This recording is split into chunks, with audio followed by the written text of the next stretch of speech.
Debit andalan. Masih ingatkah apa artinya debit andalan? Definisinya debit andalan? Apa definisi dari debit andalan?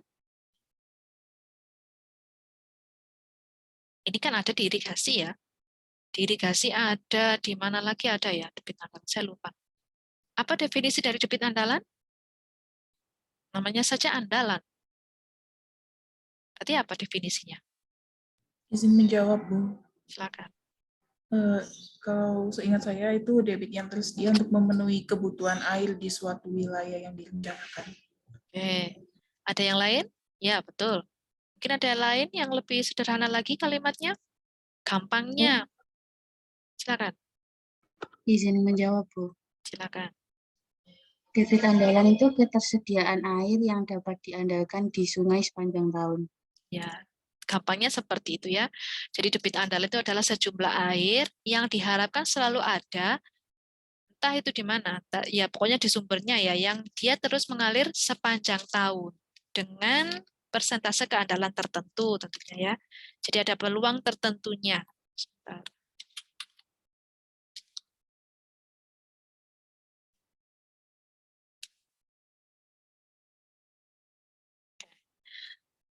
Nah, jadi ini debit andalan itu adalah debit yang diharapkan selalu tersedia sepanjang tahun dengan resiko kegagalan yang diperhitungkan sekecil mungkin. Nah, resiko kegagalannya ini bisa berbeda-beda untuk setiap pemanfaatan. Contohnya, kalau air minum, peluang terjadinya atau peluang andalannya itu sebesar 99 sampai 100%. Artinya kalau kita menggunakan yang keandalan 99%, maka resiko gagalnya hanya 1%. Nah, kalau yang menggunakan 100%, berarti resiko gagalnya 0. Nah, nanti kalau di industri, akan lebih rendah lagi, atau resiko gagalnya bisa lebih besar dari yang air minum. Jadi kalau air untuk pemanfaatan industri, keandalannya itu antara 95 sampai 98%. Nanti kalau di irigasi itu bisa antara 70 sampai 95%. Kadang rata-rata kita menggunakan 80% sudah cukup ya. Nah, kalau PLTA itu lebih rendah lagi. Ini bahkan ada ya PLTA yang keandalannya menggunakan 50% itu ada. Ada juga yang seperti itu. Ya, jadi keandalannya itu tergantung dari pemanfaatannya untuk apa. Tentunya yang air minum ini karena dimanfaatkan oleh manusia, tentunya peluang terjadinya harus yang paling tinggi. Ya, jadi kalau untuk air minum atau air bersih, nanti keandalannya gunakan yang 99 atau 100%. Gitu ya. Nah, untuk menghitung besarnya debit andalan, itu ada dua cara, tergantung dari data yang kita miliki. Kalau kita sudah mendapatkan atau memiliki data debit di sumber itu untuk kurun waktu beberapa tahun, nah kita bisa menghitung nilainya debit andalan itu berdasarkan beberapa metode ini. Jadi bisa menggunakan distribusi Gumbel, bisa menggunakan log person, atau bisa menggunakan tahun dasar perencanaan. Gumbel dan log person ini kan sudah pernah diberikan di drainase perkotaan. Yang tahun dasar perencanaan ini sudah pernah diberikan di irigasi kemarin. Jadi yang tiga ini sudah pernah disampaikan semuanya. Nah, kalau kita punya data debit enak, langsung aja pilih salah satu ya. Tentunya kalau Gumbel dengan log person ini kan punya syaratnya masing-masing ya. Tentunya syaratnya ini harus dipenuhi. Di mana syaratnya adalah nilai CS dan JK. Ini harus dipenuhi dulu. Nah, kalau tahun dasar perencanaan yang kemarin seperti di irigasi itu yang ngitung debit andalan itu kan datanya diurutkan dulu, baru nanti dicari keandalannya di posisi yang mana datanya. Nanti kalau lupa bisa dibuka lagi irigasinya. Nah, masalahnya kan tidak selamanya kita itu memiliki data debit di sumber air bersih yang mau kita manfaatkan. Jadi kalau misalkan sungainya itu jauh dari, biasanya kalau jauh dari pemanfaatan irigasi, biasanya pengukuran yang secara kontinu itu nggak ada. Jadi kita akan sulit untuk mendapatkan data debit. Kecuali kalau mungkin kita ngambil airnya itu di dekatnya bendung. Nah, itu kemungkinan besar data pengukuran debitnya itu ada. Gitu ya. Nah, kalaupun misalkan data debit itu belum dimiliki, untuk mendapatkan nilai debit aliran, kita bisa memanfaatkan data hujan sebagai input awalnya. Ya tentunya data hujan nggak cuma data hujan ya, ada beberapa parameter lain yang nanti dibutuhkan. Tapi data utamanya harus dimiliki adalah data hujan. Jadi nanti dari data hujan diolah dengan perhitungan tertentu, nah nanti dia akan muncul debit alirannya di sungai itu berapa meter kubik per detik. Nah, baru kalau kita sudah mendapatkan data debit alirannya, baru kita mencari debit andalannya menggunakan salah satu metode ini. Ya. Nah, metode-metode yang bisa kita gunakan untuk menghitung debit aliran berdasarkan data hujan, yang pertama ada FGMOC, kemudian ada NREGA, ada tank model, dan mungkin juga ada metode-metode yang lainnya. Cuman ini nanti di sini saya akan hanya menjelaskan yang metode FGMOC. Ini metode yang paling sederhana kalau menurut saya ya. Input datanya juga nggak terlalu banyak. Nah, ini perlu diulang nggak yang Gumbel sama log person? Yang sisi kanan ini. Dan tahu dasar perencanaan. Perlu diulang? Masih ingat nggak? Distribusi Gumbel caranya bagaimana, log person bagaimana, tahu dasar perencanaan seperti apa. Perlu diulang atau dilewati? Review sedikit mungkin boleh, Bu. Oke. Jadi kalau kita mau menggunakan distribusi Gumbel atau log person dulu ya, yang dua ini dulu. Yang pertama tentunya cek dulu syaratnya. Dia masuk nggak syaratnya? Syaratnya adalah nilai JS dan JK. Ya. Kalau misalkan syaratnya memenuhi untuk distribusi Gumbel, oke, berarti nanti sebentar saya rumusnya dulu sebelum ke contohnya ya. Jadi untuk distribusi Gumbel ini caranya pertama adalah kumpulkan data debit dulu. Jadi yang dikumpulkan data debit, bukan data hujan, karena kita mau mencari debit andalan. Disarankan kalau bisa data debitnya itu sepanjang 20 tahun terakhir. Ya. Tapi kalau nggak ada ya minimal 10 tahun terakhir datanya. Kemudian nanti data diurutkan dari nilai besar ke kecil, ya. Jadi dari data dicari nilai rata-rata tahunannya, kemudian dari rata-rata tahunan itu nanti diurutkan dari besar ke kecil. Kemudian dicari nilai peluangnya dengan persamaan seperti ini, di mana M itu adalah nomor urut datanya, N adalah jumlah datanya ditambah 1. Lalu menghitung standar deviasinya seperti ini. Kemudian setelah itu mencari nilai YN dan SN berdasarkan tabel ini. Jadi di sini ada jumlah datanya berapa, sesuaikan dengan data yang dimiliki. Kalau 20 tahun ya berarti nanti cari yang 20. Sehingga nanti di sini akan didapatkan nilai YN dan SN-nya. Kalau YN dan SN sudah diketahui, yang berikutnya adalah menghitung TR-nya, kala ulangnya. Ya. Atau kalau kita balik, kita kan sudah tahu P-nya dulu ya. P-nya ini kan kalau air bersih antara 99 sampai 100%. Sehingga nanti kalau misalkan 99 ya berarti 1 dibagi 99. Sehingga TR-nya berapa? Atau kalau P-nya menggunakan 100% ya berarti 1 dibagi 100. Sehingga nanti ketemu nilai TR-nya nanti masukkan ke perhitungan YT. Kalau YT sudah terhitung, ini kan X rata-rata berarti kan rata-rata data dari 20 tahun tadi. Kemudian dimasukkan nilai YT yang sudah dihitung, YN dan SN dari tabel, kemudian S-nya sudah kita hitung sebelumnya. Sehingga ketemu nanti X rancangannya atau debit rancangan dengan peluang yang 99 atau 100% tadi. Itu caranya untuk distribusi Gumbel. Ada yang ditanyakan sampai sini? Contohnya seperti ini. Jadi ada data sepanjang 10 tahun dari Januari sampai Desember. Jadi kalau untuk perhitungan debit andalan, itu data yang digunakan adalah rata-rata, bukan maksimum. Jadi beda kalau yang di drainase dulu, perencanaan bangun. Jadi kalau untuk perencanaan bangunan, itu kita menggunakan debit yang paling maksimum. Jadi kalau curah hujan, ya curah hujan yang paling besar. Tapi kalau mau dimanfaatkan seperti ini kan airnya mau dimanfaatkan kan? Untuk dimanfaatkan sebagai air bersih. Nah, debitnya jangan diambil yang paling maksimum, tapi cari yang rata-rata. Itu bedanya.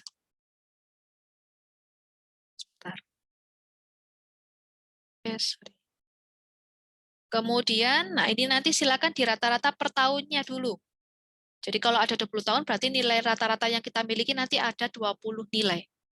Ini kebetulan contohnya hanya 10 tahun. Ya.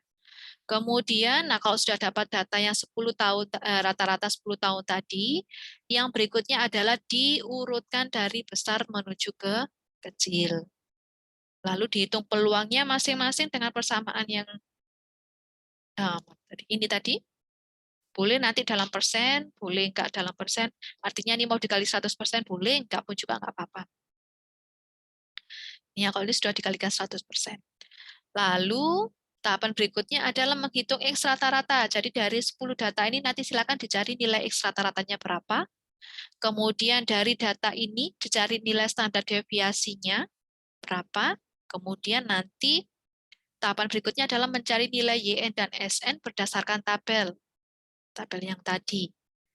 Lalu, nah ini contohnya ya, contohnya probabilitasnya menggunakan 80%, tapi sekali lagi kalau air bersih, sebaiknya gunakan yang 99% atau 100%. Sehingga dengan peluang yang sudah kita tetapkan, maka nilai TR bisa dihitung. Nah, dengan TR yang sekian, 1,25, masukkan ke persamaan YT ini, sehingga nanti akan didapatkan nilai YT-nya berapa. Terakhir, kalau YT-nya sudah ketemu, masukkan di persamaan utamanya, yang X rata-rata ditambah YT min YN, dikalikan S per SN.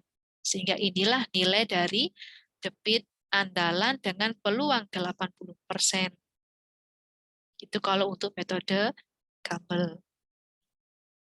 Nah, kalau yang log person, sama ya, jadi awalnya cek dulu, kalau kita mau milih log person, terpenuhi nggak persyaratan ini. Jadi nilai CS-nya tidak sama dengan 0 enggak?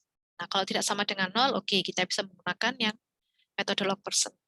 Caranya log person seperti ini, hampir sama ya, kumpulkan data, kalau bisa sih selama 20 tahun terakhir, kalau nggak ada ya minimal 10 tahun terakhir. Kemudian diurutkan dari besar ke kecil, kemudian karena ini namanya saja log person, ya berarti datanya diubah menjadi log, lalu dihitung probabilitasnya, kemudian dihitung standar deviasinya, kemudian dihitung lagi untuk nilai CS-nya atau kepencengannya. Jadi kalau nilai log person ini, CS-nya, perhitungan ini, data yang dimasukkan adalah data yang sudah diubah menjadi data log. Ya. Kemudian tentukan probabilitas yang dikehendaki, tadi yang 99 atau 100%. Kemudian berdasarkan jumlah data dan nilai CS di sini, nanti dicari nilai G-nya dari tabel. Terakhir, kalau nilai G sudah dapat, nilai S juga sudah dapat. S-nya ini S perhitungan standar deviasi untuk data yang sudah diubah menjadi log ya. Kemudian ditambah dengan log X rata-rata. Sehingga itulah nanti didapatkan nilai debit andalan, tapi dalam bentuk masih logaritma. Jadi nanti silakan diantilogkan untuk mendapatkan nilai debit andalannya. Ini tabel nilai G-nya. Jadi ini ada nilai CS-nya. Jangan lupa nilai CS-nya dihitung berdasarkan data yang sudah diubah menjadi data log. Nah, kemudian ini ada persentasenya, probabilitasnya, paling enak pakai ini aja ya, karena kan kita sudah menentukan probabilitasnya menggunakan 99 atau 100%. Cuma di sini nggak ada yang 100% ya, maksimal 99. Kemudian ini sama, ini masih terusannya tabel itu tadi. Nah, contohnya seperti ini.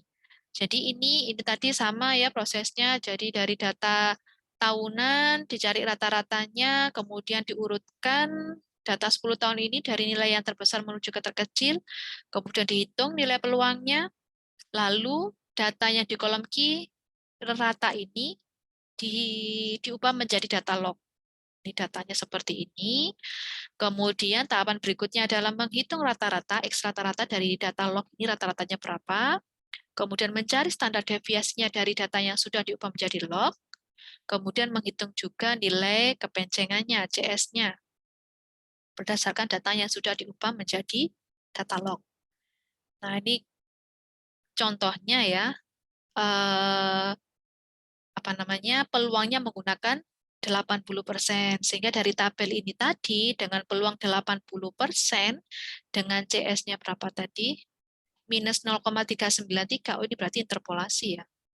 0,393 berarti antara 0,3 dan 0,4. Nah, silakan nanti diinterpolasi sendiri. Jadi datanya sekitar 0,8 sekian. Ya, interpolasinya hasilnya sekian. Lalu nilai G sudah ada, X rata-rata ada, silakan dimasukkan di persamaan utamanya. Jadi log X rata-rata ditambah dengan nilai G dikalikan S-nya. Nah, ini adalah nilai debit andalan, tapi masih dalam bentuk logaritma. Sehingga untuk mendapatkan nilai realnya, ini harus di-antilogkan. Sehingga ketemunya debit andalannya sebesar 9,7 sekian meter kubik per detik. Ada pertanyaan sampai sini untuk metode Log-Person? Ini saya cepat aja karena sudah pernah kan di DBK, semua sudah pernah menghitung ini. Ada yang tanyakan sampai sini? Silakan kalau ada yang ditanyakan.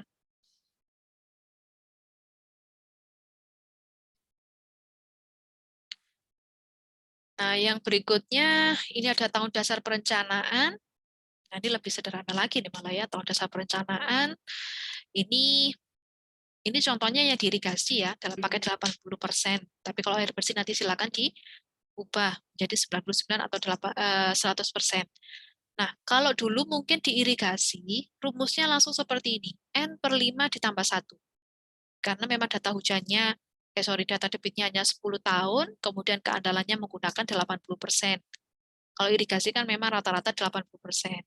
Nah, sebetulnya angka 5 ini bukan rumus. Bukan ketetapan, tapi ada rumusnya. Jadi angka 5 ini berasal dari 100% dibagi dengan 100 dikurangi 80. 80 itu dari sini. Dari keandalannya 80. Itu ya, masukkan ke sini. Sehingga kalau misalkan keandalannya menggunakan 100%, ya berarti angka 80 ini diganti dengan 100. Kalau 99, ya berarti angka 80 ini masukkan angka 99. Ya. Jadi 5 ini bukan ketetapan, tapi harus dihitung terlebih dahulu. Nah, N-nya adalah jumlah datanya. Kalau datanya kita miliki 10 tahun, ya berarti N-nya 10. Kalau N-nya 20 tahun, ya berarti N-nya 20.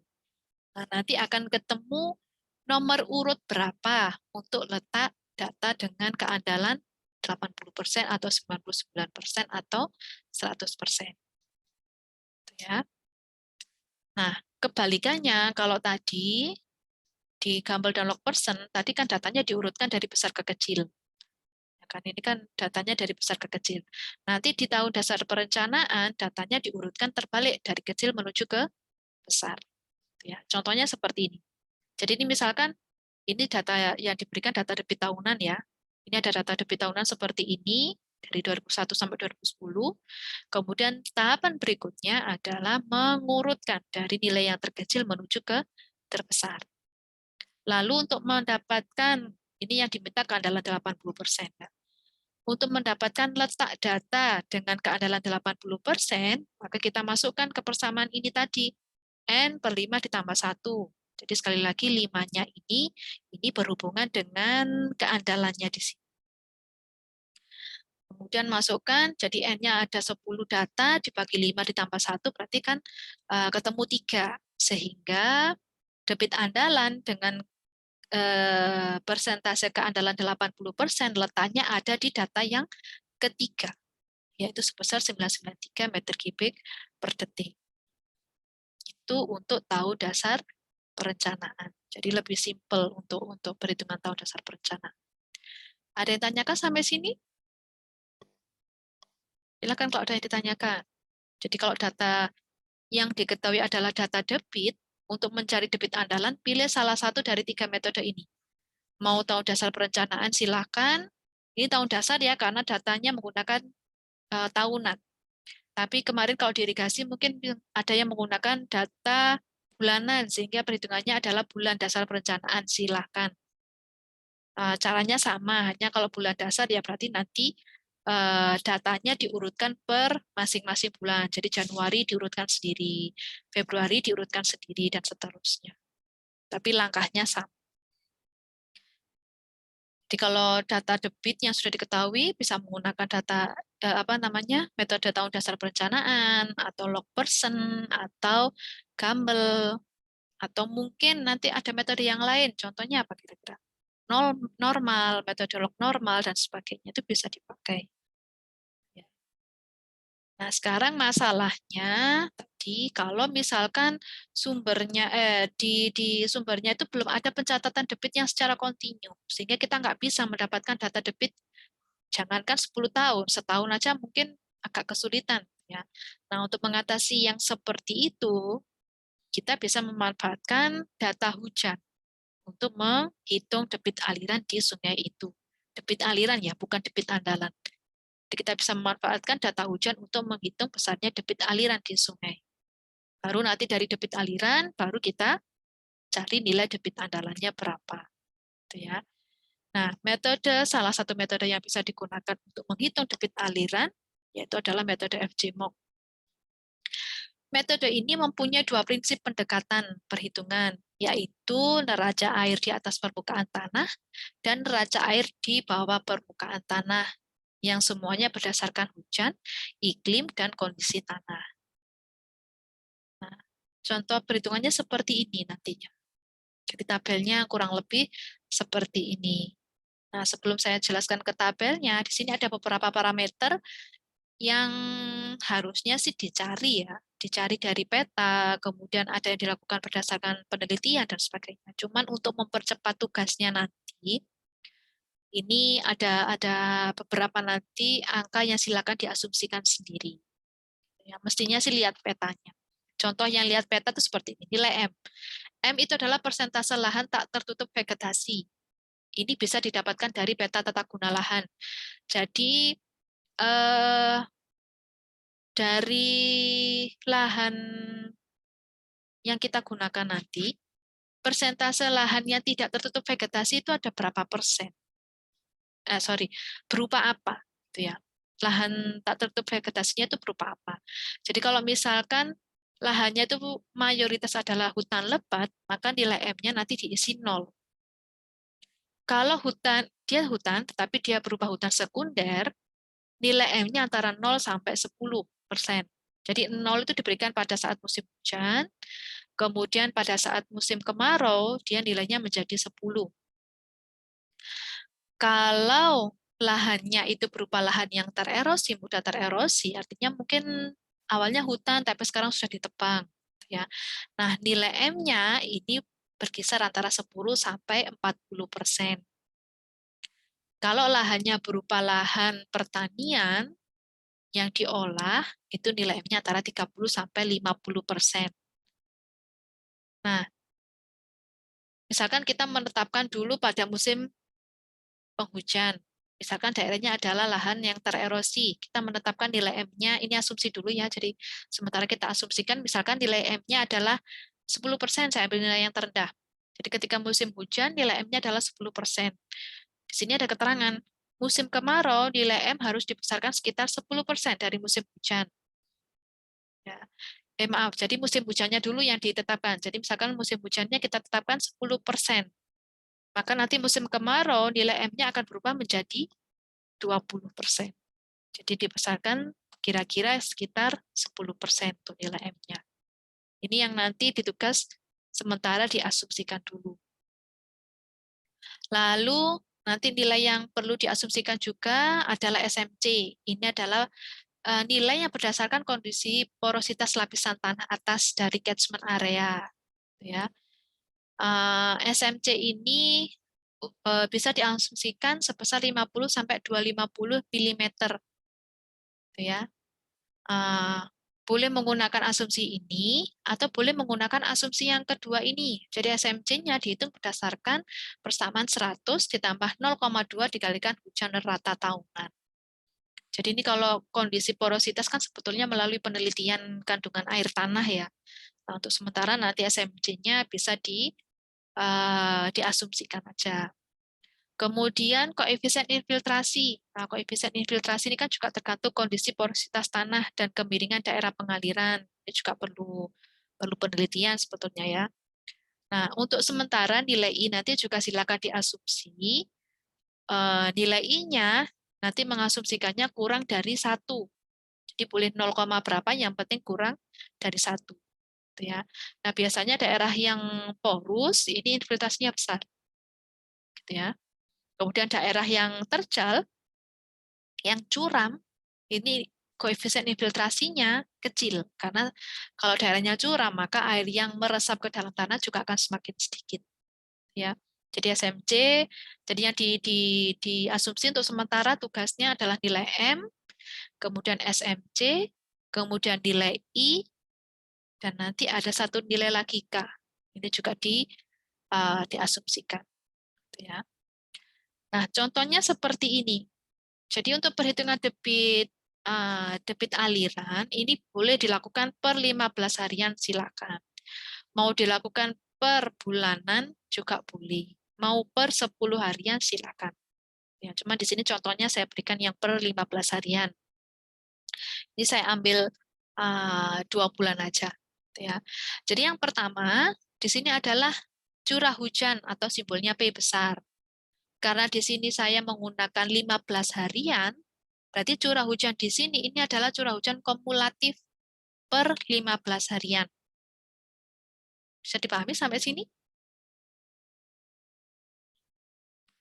Jadi kalau misalkan ini Maret periode pertama, jadi gampangannya kalau 2 periode, berarti periode pertama itu kan tanggal 1 sampai 15. Nanti periode 2 tanggal 16 sampai tanggal 31. Gitu ya. Berarti 113 ini adalah jumlah hujan di bulan Maret mulai dari tanggal 1 sampai tanggal 15.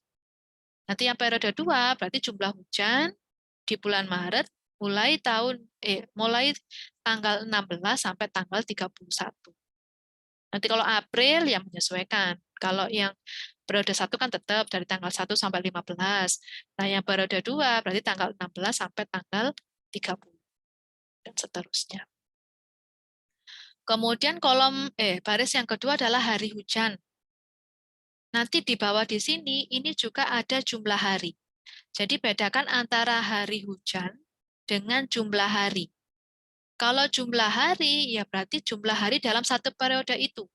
Jadi kalau Maret periode pertama, ya tadi berarti jumlahnya 15, karena tanggal 1 sampai 15. Kalau Maret periode 2, berarti kan tanggal 16 sampai 31, berarti ada 16 hari, dan seterusnya. Itu adalah jumlah hari. Tapi kalau hari hujan, ini adalah jumlah hari yang memang di situ terjadi hujan. Jadi kalau cirinya, kalau ada data hujan, berarti ini adalah jumlah hari yang memang nilai hujannya lebih besar dari 0. Itu yang dihitung. Kalau nilai hujannya 0, berarti nggak usah dihitung. Sampai sini bisa dipahami?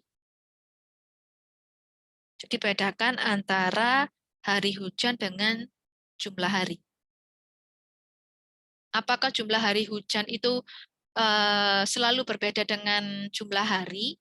Ya tidak selalu. Kalau memang sepanjang periode, misalkan Maret periode pertama itu sepanjang hari, setiap hari hujan, ya berarti nanti antara hari hujan dengan jumlah hari nilainya sama.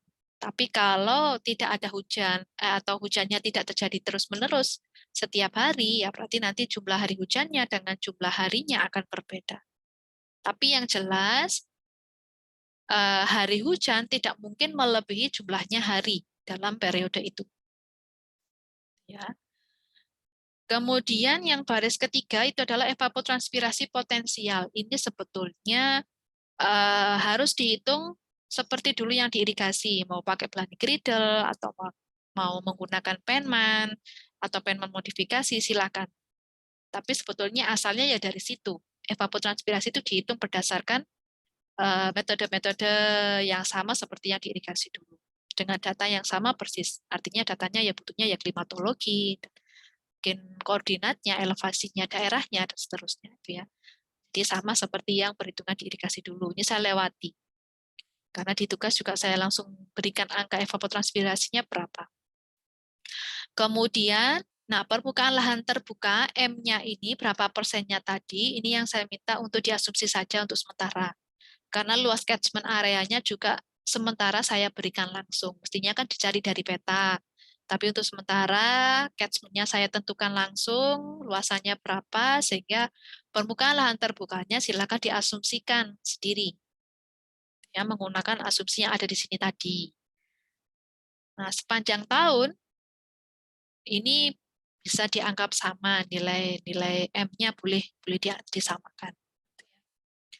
Lalu baris nomor 5 ini ada persamaan, berarti kalau ada persamaan ya silakan dihitung menggunakan persamaan ini.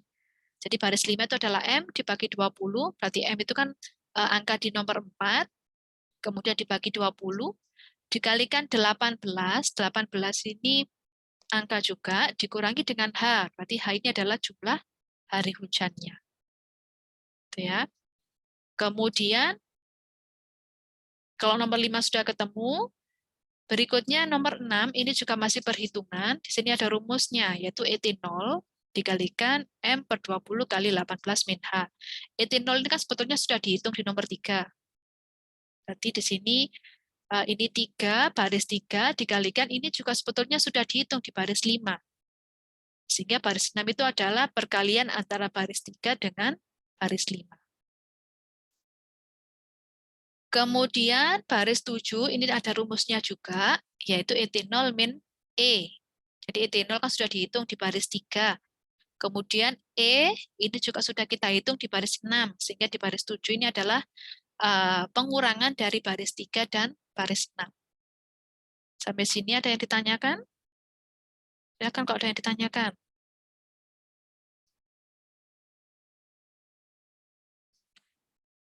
Lalu baris 8, ini juga masih persamaan. DS itu adalah P min ET. P adalah jumlah hujannya, ya. Kemudian dikurangi dengan ET di baris 7 ini tadi. Ini bisa atau persamaannya baris 1 dikurangi baris 7. Kemudian baris 9 ini ada kandungan air tanah. Nah, kandungan air tanah di sini kalau di keterangannya saya beri seperti ini. Apabila nilai DS atau nilai di nomor 8 itu nilainya lebih besar dari 0, maka nilai di baris 9 diisikan 0. Tetapi kalau di baris 8 itu bernilai negatif, maka di baris 9 itu diisikan nilai aslinya yang bernilai negatif tadi. Jadi kebetulan di sini nomor 8 ini baris 8 kan nilainya positif. Sehingga baris 9 ini langsung diisikan 0. Tetapi kalau misalkan ini saya ganti. Di sini nilainya min 94,34. Maka di baris 9 ini juga diisi min 94,34. Jadi kalau nilainya negatif di baris 8, maka di baris 9 nilainya langsung disamakan, seperti di baris 8. Tetapi kalau nilainya di baris 8 itu positif atau lebih besar dari 0, maka nomor 9 langsung diganti atau diisikan 0. Ya. Kemudian baris 10 itu adalah kapasitas kelembapan tanah atau SMC tadi. Silakan nanti nilainya diasumsikan antara 50 sampai 250 atau boleh juga menggunakan persamaan ini. Berarti kalau menggunakan persamaan yang di bawah, berarti 100 ditambah 0,2 dikalikan hujan rata tahunan. Jadi dalam setahun itu, kalau ini misalkan perhitungan tahun 2021, berarti rata-rata hujan di tahun 2021 itu berapa? Masukkan ke persamaan tadi. Sehingga nanti nilai SMC-nya sepanjang tahun nilainya sama. Lalu baris 11 ini adalah kelebihan air, ini didapatkan dari pengurangan baris 8 dengan baris 9. Kemudian baris 12 ini adalah infiltrasi, I, ini perkalian antara baris 11 dengan nilai I kecil, koefisien infiltrasi. Tadi untuk sementara koefisien infiltrasi bisa diasumsikan. Yang penting nilainya kurang dari 1. Tadi saya tuliskan. Nah, nilai I-nya kurang dari 1. Silakan diasumsikan sendiri. Kemudian kalau nomor 12 sudah, baris 12 sudah, kemudian kita menghitung di baris 13. Baris 13 ini adalah setengah kali 1 plus K dikalikan I. ini sebetulnya IN sama dengan I maksudnya ya. Nah, ini kalau dilihat nomor 13, oh ini saya kurang keterangan. Ini nilai K koefisien ini juga silakan diasumsi, nilainya juga kurang dari 1.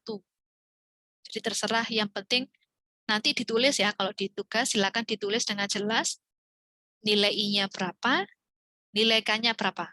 Yang penting nilainya kurang dari 1. Jadi asumsinya ditulis dengan jelas. Nah, kalau K-nya sudah diasumsikan, I-nya sudah dihitung di atas, berarti baris 13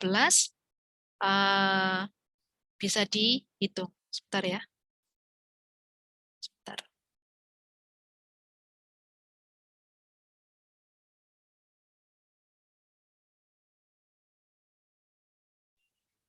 Oke. Kemudian baris 14, ini K kali Vn-1. Ini pembedanya antara IN dengan Vn-1. Kalau IN, ini sebetulnya kan infiltrasi. Infiltrasi pada periode itu sendiri. Jadi kalau kita menghitung Maret periode 1, berarti infiltrasi yang digunakan ya Maret periode 1. Tetapi di baris 14, ini adalah K kali Vn-1. Jadi volume pada periode yang sebelumnya. Nanti periode yang volume periode sebelumnya, nanti ini silakan diasumsikan. Jadi nanti yang diasumsikan ada nilai I. Kelihatan ya tulisannya? Kelihatan nggak? Terlihat. Oke, sebentar ya. Saya minta waktu 2 menit ya. Sebentar.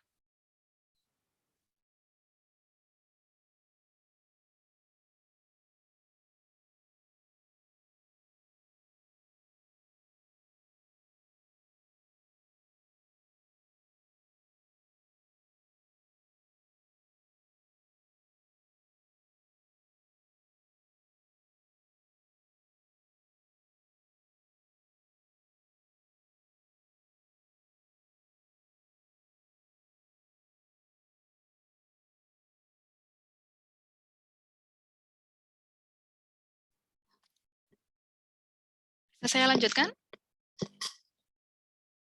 Bisa dilanjutkan? Bisa dilanjutkan belum? Bisa, Bu. Oke. Jadi itu yang diasumsikan ya, I, K, dan Vn-1 di awal. K sama I nanti nilainya pokoknya kurang dari 1. Kemudian Vn-1 di awal, ini bisa diasumsikan, terserah. Yang penting nanti, ini sebetulnya ada trial error-nya ya. Tapi biar cepat aja, Vn-1 yang paling awal sendiri, nanti asumsikan ya kira-kira volumenya itu tidak jauh dari angka yang ada di sini. Jadi kalau trennya antara 50 sampai 70, ya Vn-1-nya yang di awal gunakan ya kurang lebih 70 atau 60 juga silakan. Gitu ya. Jadi yang nggak jauh berbeda dari yang baris 15. Sampai sini mungkin ada yang ditanyakan? Silakan kalau ada yang mau ditanyakan. Nah, untuk yang ini, yang di awal ini, K kali Vn-1, ini tadi kan Vn-1 yang pertama saya asumsikan 70. Berarti nanti di Maret yang periode pertama, K-nya kan sudah diasumsikan berapa? Pokoknya kurang dari 1. Nah, Vn-1-nya masukkan yang 70 ini, yang angka asumsi. Baru nanti yang periode kedua, Maret periode kedua, Vn-1-nya jangan melihat yang 70, tapi melihat periode yang sebelumnya. Jadi kalau di sini, ini ya, 49,43 ini, sebentar. Kali ini ya, ini, nah Vn yang digunakan adalah Vn di periode yang sebelumnya. Jadi yang 70,61. Jadi 49,43 ini adalah 70,61 nilai Vn-1-nya dikalikan asumsi nilai K tadi. Sama yang 52,35, nanti Vn-1-nya juga gunakan Vn pada periode yang sebelumnya. Jadi hanya yang pertama ini saja yang menggunakan Vn-1 yang asumsi. Sampai sini ada yang ditanyakan? Silakan kalau ada yang mau ditanyakan. Oke. Yang berikutnya, ya, baris 16 ini tinggal perhitungannya aja ya. Baris 16 ini adalah VN-1. Berarti kalau yang 4,1, ini VN-nya kan yang ini. Yang di periode itu sendiri. Berarti VN-1-nya adalah volume pada periode yang sebelumnya, yang kita asumsikan di awal ini. Jadi 4,1 ini adalah 70,61 dikurangi dengan angka yang diasumsi tadi. Sedangkan yang 4,17 berarti ya 74,78 dikurangi dengan 70,61 dan seterusnya. Lalu baris yang berikutnya 17 ini adalah aliran dasar atau BF. Ini sudah ada rumusnya. Berarti kalau ada seperti ini ya berarti baris 12 dikurangi baris 16. Kalau nggak ada N-1-nya berarti periodenya sama ya. Jadi kalau ini Maret periode 1, ya berarti baris 12 di sini dikurangi dengan baris 16 di periode yang sama. Sama yang baris 18 dan 19 juga sama, ini ada rumusnya. Silakan nanti mengikuti rumus yang ada di sini. Kemudian, nah, debit aliran sungai, ini ada persamaannya, yaitu baris 19 di sini dikalikan dengan A. A ini adalah catchment areanya. Jadi sebetulnya ya ini sebetulnya yang seharusnya sih digambar sendiri ya. Cuman di tugas itu saya saya langsung berikan angkanya. Jadi misalkan ini kita mau membuat bendung di sini, gitu ya. Nah ini bendungnya ini nanti yang mau dialirkan ke intiknya atau ke pipa transmisi. Ujungnya sungai itu di sini. Ini hulunya di sini. Nah, catchment areanya itu seluas dari batas bendung ini yang mau kita buat di sini sampai ke arah hulu. Inilah yang dimaksud dengan catchment areanya. Jadi catchment area itu justru di hulunya bendungnya, bukan di hilirnya. Atau bukan daerah yang mau dialiri, bukan. Tapi daerah yang ada di hulunya bendungnya. Ya. Nah, untuk sementara nilai A itu sudah saya berikan kemarin di tugas. Nah, tapi nanti hati-hati ya, ini sebetulnya ada angka konversinya. Cuman silakan nanti dihitung sendiri. Di sini kan bisa dikonversi ya. Ini kan satuannya milimeter per 15 harian, karena kita menghitungnya masih dalam satu periode, masih per 15 harian. Sehingga kalau ini kan sebetulnya meter kubik per detik kan didapatkan dari meter persegi dikalikan meter per detik. Kan asalnya seperti itu. Jadi ini hanya dalam meter persegi, kemudian yang baris 9 itu dalam meter per detik, sehingga nanti milimeter per 15 hari ini silakan dikonversi menjadi meter per detik. Berarti nanti caranya yang paling gampang ya, ini kan angkanya masih per 15 harian, berarti nanti jadikan per 1 hari. Nanti kalau sudah ketemu per 1 hari, ubah menjadi per detik. Berarti nanti dapat satuan milimeter per detik. Tetapi yang dimintakan meter per detik, ya berarti nanti harus dibagi lagi sampai ketemu dalam satuan meter per detik. Sampai sini ada yang ditanyakan? Silakan kalau ada yang mau ditanyakan. Kalau yang ke bawah ini sebetulnya hanya konversi satuan aja ya. Ini kan satuannya meter kubik per detik. Kemudian yang di bawahnya ini dalam satuan liter per detik, ya berarti tinggal mengalikan 1000. Kemudian ini tadi jumlah hari hujan, jumlah hari dalam periode. Berarti yang di bawah sendiri ini debit aliran per 15 harian. Cuman di sini, nah ini hati-hati. Kalau di keterangannya ada dibaca 10E pangkat 6, berarti angka di sini, ini sebetulnya bacanya 1,27 kali 10 pangkat 6, berarti dalam juta. Itu 1,27 juta meter kubik per 15 harian. Ini sebetulnya nggak dikasih, nggak apa-apa. Ini hanya konversi satuan, berhenti di nomor 20 saja, silakan. Jadi nanti debitnya ketemu dalam meter kubik per detik, nggak apa-apa. Sampai sini mungkin ada yang ditanyakan? Silakan kalau ada yang ditanyakan sebelum saya masuk jelaskan sekilas. Sudah hampir habis itu jamnya. Sekilas untuk tugasnya. Ada yang mau ditanyakan? Jadi memang ada beberapa angka asumsi ya yang digunakan. Sebentar.